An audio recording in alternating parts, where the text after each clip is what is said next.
बचपन से मैं इस बात को समझता था कि मेरी पृष्ठभूमि ऐसी है जिसमें राजनीति मेरे खून में है।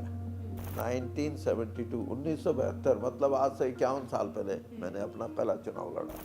इंदिरा जी चुनाव हार गई थी, संजय गांधी चुनाव हार गए थे, कांग्रेस के और बहुत बड़े बड़े नेता, बंसीलाल जी और ये सब। देखिए, बंसीलाल जी से तो मेरे बहुत अच्छे संबंध रहे हैं। वो उनके जो बेटे थे सुरेंद्र सिंह, वो और मैं, हम लॉ में चंडीगढ़ क्लास फेलो थे। रिलेशनशिप थी वो राजीव जी गांधी जी से थी। उनके राजनीति में आने पे हम राजीव जी के बहुत नज़दीक थे और उनका बहुत विश्वास था मेरे अंदर। मेरे से नाराज़ हो गए किसी बात पे, अध्यक्ष पद पे नहीं रखा। 2 साल के बाद फिर राजीव जी ने ये कहा कि मैंने बहुत कुछ पता किया है कि कौन आदमी है जो कांग्रेस को दोबारा से यहाँ शक्ति देगा। मैं ये कह सकता हूँ कि मेरा 42 साल का कांग्रेस का जीवन रहा है और बहुत 42 साल थोड़े नहीं होते पॉलिटिकल लाइफ में। फिर इन चेहरों के बीच में सीएम बनना आपका ये संभव नहीं हो पाया?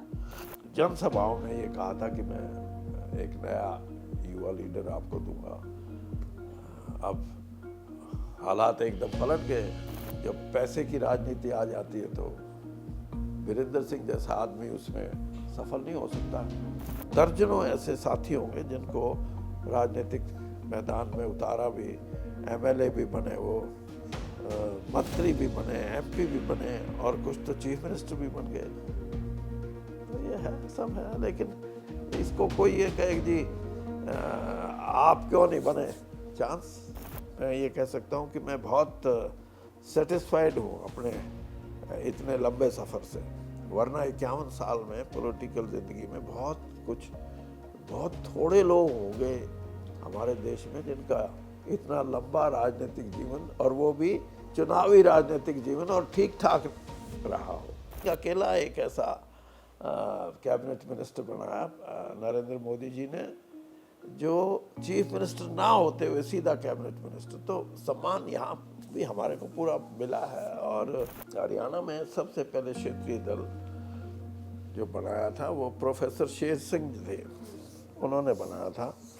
और उसके बाद फिर राव वीरेंद्र सिंह जी ने भी एक क्षेत्रीय दल का गठन किया। दिल्ली में बैठकर राजनीति करने वाले लोग एक गांव का जो किसान है उसकी आवाज नहीं उठा पाते। वो फिर अपनी राजनीति जमाने, अपनी राजनीति किस तरह से आगे बढ़े, परिवारवाद किस तरह से आगे बढ़े, उसमें जुट जाते हैं। इत्तेफाक रखते हैं आप इससे? संघर्ष का मतलब आप और हम, क्योंकि हम गांव की पृष्ठभूमि के ना, तो हम ये समझते हैं कि भाई आर पार की।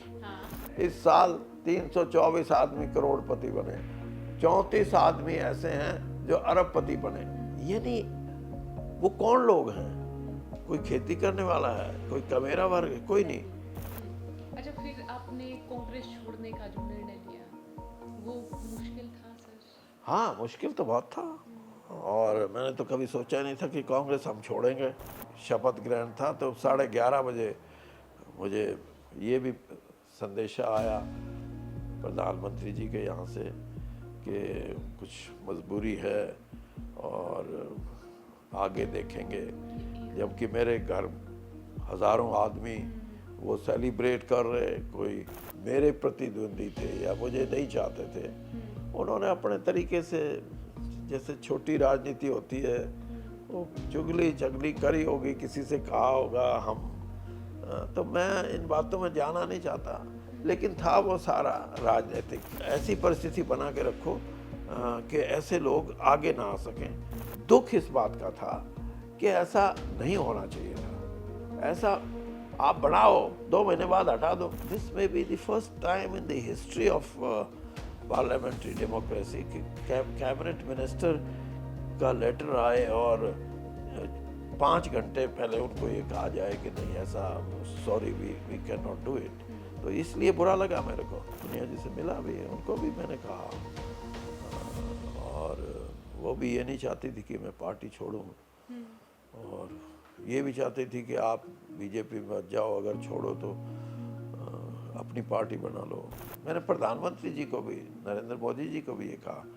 मैंने कहा साहब मैं आपकी पार्टी में, आप मुझे मिनिस्टर बना रहे हैं, आपका बहुत मैं एहसान भी मानता हूँ, लेकिन मैं जो राजीव गांधी हैं या श्रीमती सोनिया गांधी, मैं इनके बारे में कोई लूज बात नहीं करूँगा, क्योंकि इन्होंने मुझे पूरा स्नेह दिया है, पूरा मेरे अंदर अपना उनका विश्वास जो है वो मैंने अर्जित किया है। इसी दौरान कृषि कानून बन गए, 3 कृषि कानून, उनको लेके फिर प्रोटेस्ट होने शुरू हो गए, धरने होने शुरू हो गए। आपसे भी फिर पूछा गया कि आपका स्टैंड क्या है, फिर ये नजरें रही कि आप बीजेपी छोड़ेंगे। मैं लोगों से ये कैसे कहलवा सकता हूँ कि छोटू राम की बेटी का बेटा किसान से अलग होके बात करता है। मैं जिस दिन मुझे ये बात लोग कहेंगे, मैं तो उस दिन इस दुनिया में रहने लायक ही नहीं।